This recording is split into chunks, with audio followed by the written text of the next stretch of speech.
Hello, everybody. Gabe here from Omni Bros Live.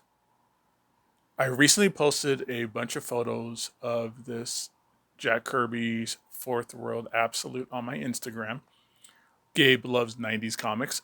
Plug, plug, plug. And I got a lot of requests to do a video of it.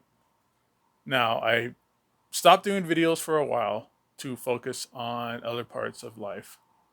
But since I got so many requests, I figured why not dust off the equipment and let's take a look at this absolute Jack Kirby Fourth World, which I have declared as DC's greatest, best masterpiece of presentation and design.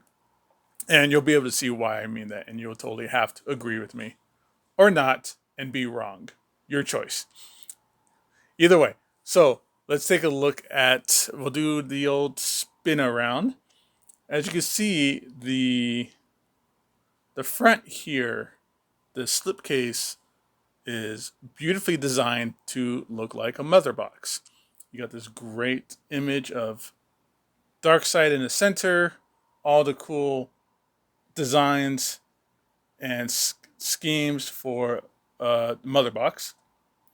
And as I turn it around, here's the spine. You can see it still follows the same beautiful black and gray designing here on the trade dress. And the back here, similar to the front, but instead of the Darkseid, you got this great Jack Kirby image right there in the center. With the trademark cigar, of course. And then here's the spine of the omnibus, or excuse me, the Absolute itself, with Kirby written right down in nice, huge, massive lettering. Good old Kirby crackle, Kirby dots lining it as well. And normally we don't care about this kind of stuff when it comes down to an Absolute, but this one, like I said, they really fully designed it. Even the top and bottom are gorgeous, gorgeous, gorgeous. And as you can see, retail price of this is $150. For those of you in Canada, it's a bit more with $195. So there's a look of it like that. Then let's pull it out. We can take another look at it this way. See, as you pull it out, you can see that they actually have a hole.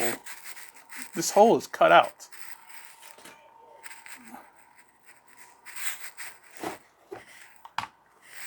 And here is the book itself.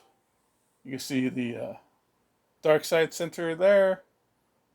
Mr. Miracle.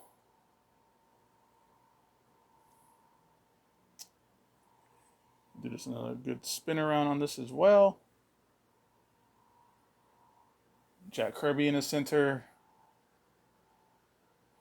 Really beautiful Fourth World characters designed here.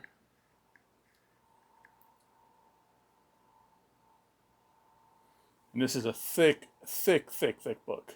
Thing is absolutely incredible.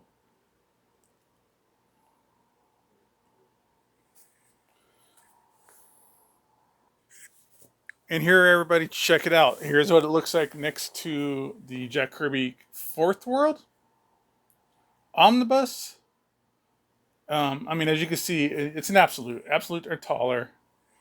The art is a lot larger, but here's just a nice comparison of it from this aspect. In case you were wondering if you already had the absolute or if you already had the omnibus, but here's a nice just comparison shot of it there. The absolute is volume 1, so there will be a volume 2. But as you can see, compared to the thickness, this is the complete. I forget what it is. Something like 1,400 pages, and then this is volume 1 of the Absolute.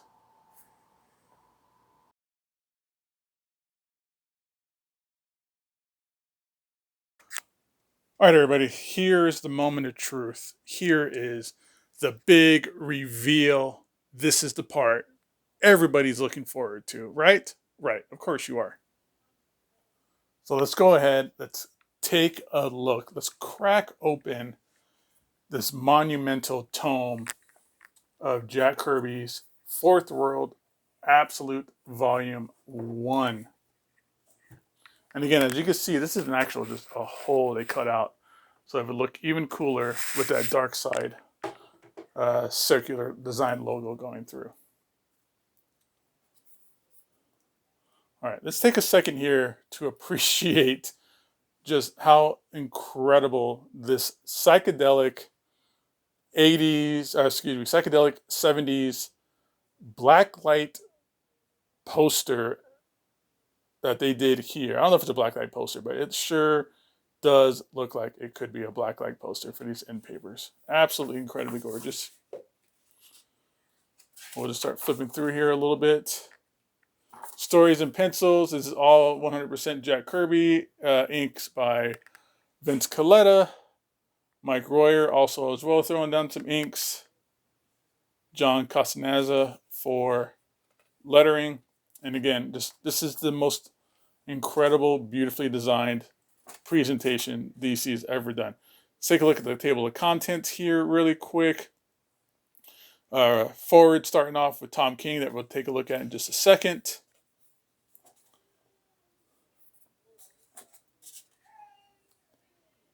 There we go. Tom King's forward. Tom King is actually writing the Fourth World movie right now, or has completed. I'm not exactly sure where they are in the process, but I would assume that's why he's in here for that. Then we got an awesome Grant Morrison introduction as well. So two big, heavy hitters for the introductions to big time writers. Love this design here. Everybody from the Fourth World. Mr. Miracle, Big Barda. And here we go. Let's actually start taking a look through the stories of the book. I'm going to flip through this, not page by page. I'm going to skip through, give us a chance to kind of go. If I flip through a little bit quicker and stuff like that, you'll get an idea. Maybe we'll be able to see some bigger, like splash panels, more beautifully designed covers. Like here you go with Jimmy Olsen, 134, first appearance of Darkseid, or first cameo appearance, however you want to acknowledge that. Great stuff in here. All kinds of beautiful panels. Superman. But if you don't know, I'm sure a lot of you do, all of Superman's faces were redone. Those are not Kirby's Superman faces. DC hired another artist to actually go over all of Superman's faces that Kirby did. Of course, Kirby also photo collages.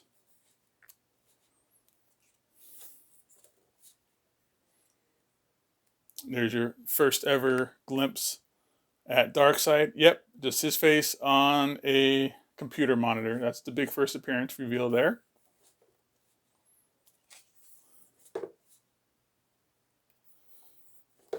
Here we get into Forever People #1.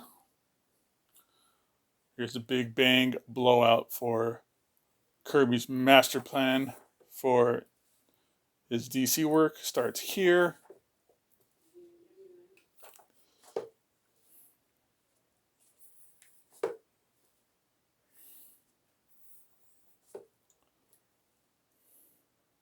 Now, this is a really large absolute. It's probably one of the biggest ones DC's ever done. So the binding's a little tight right now. You can see it kind of have to push things over, or else these pages might flop back over. I have relaxed the spine a couple of times, so it's tight, which isn't the worst thing in the world. I'd rather the spine and the binding be a little tighter than usual for something this big, as opposed to it being some loose, weak binding and it falls apart or cracks or, comes undone or anything like that.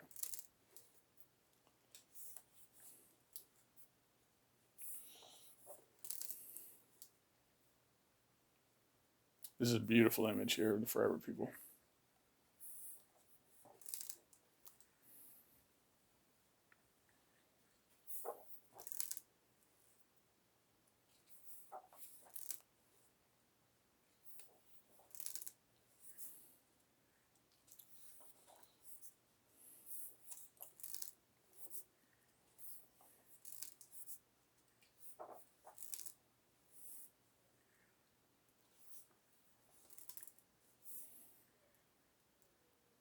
I love this design. That logo is fantastic. Fantastic. I love that they're using that as like the chapter breaks. There we go. Flip through this a little bit more. Don Rickles. Oh, you know what? I wanted to flip through. It does have a ribbon, so I did bookmark this page here because I wanted us to take a look, comparison-wise, with the omnibus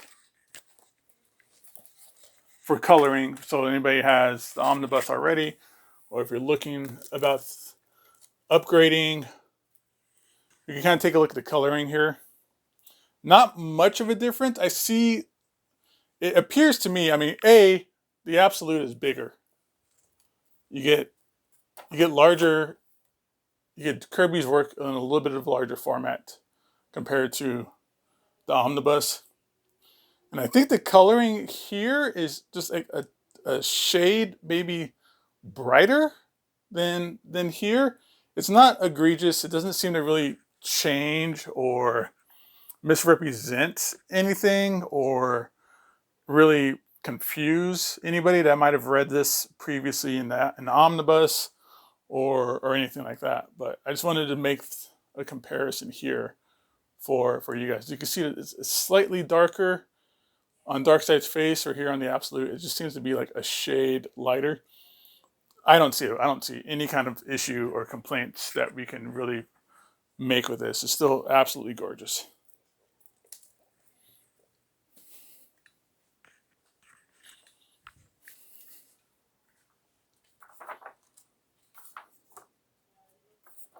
I'll flip through a little bit faster. I don't want to waste anybody's time. This is a beautiful page here. A lot of Don Rickles.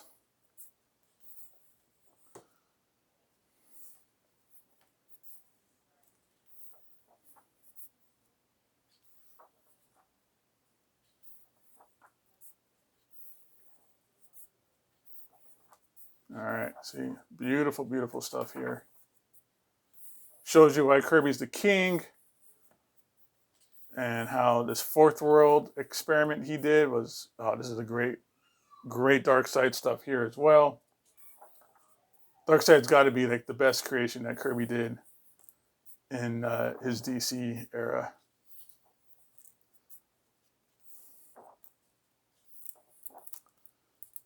And as we get to the end of Volume 1, we have some really cool concept designs, bios of characters, just tons of just Kirby inspired art.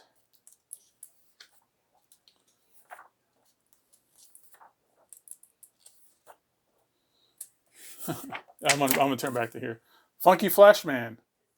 In case somebody didn't know, that was a parody of Stan Lee. Kirby kind of getting that Stan Lee there a little bit with that character. And this is about the end of the book here. You know, you get all this cool supplemental material with biographies. You can never go wrong with Jack Kirby cover pencils and uninked Kirby pencils. Beautiful stuff here as well. So, oh wow, this is insane. So yes, this is Afterword by the great Mark Evanier. Longtime Kirby Walt Simonson in here as well. So this is again the best book that DC Comics has ever put out. Let's take a look at the binding on here as well. I always have to give you guys an idea of, move this thing out the way for a moment. Binding looks great on this too. It's a huge book. I do recommend taking the time and the effort to relax the spine a few times at least. Gotta let it stretch out. But this is top notch stuff. And for the issues in here, since this is volume 1, the issues in here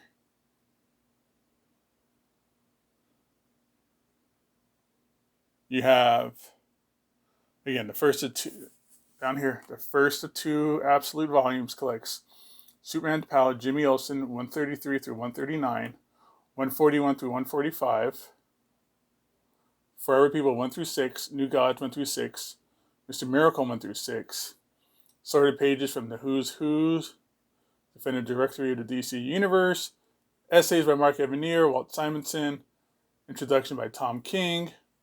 So there is what you get in here. So thank you again, everybody, for checking back in. If you're a longtime subscriber, I know I haven't done any videos in a while. I don't think this is going to be bringing me out of retirement or anything like that, just because of time constraints and other. How does this work here? Oh, it's upside down. And we could close the book on this one. Thanks again, everybody, for joining me. You can always find me on Omni Bros Live. I'll put the links here in the video and down below in the description. Omni Bros Live, right here on YouTube. You'll find me there Sundays and Mondays. My Instagram is Gabe Loves 90s Comics. And take care, everybody. I'll see you around.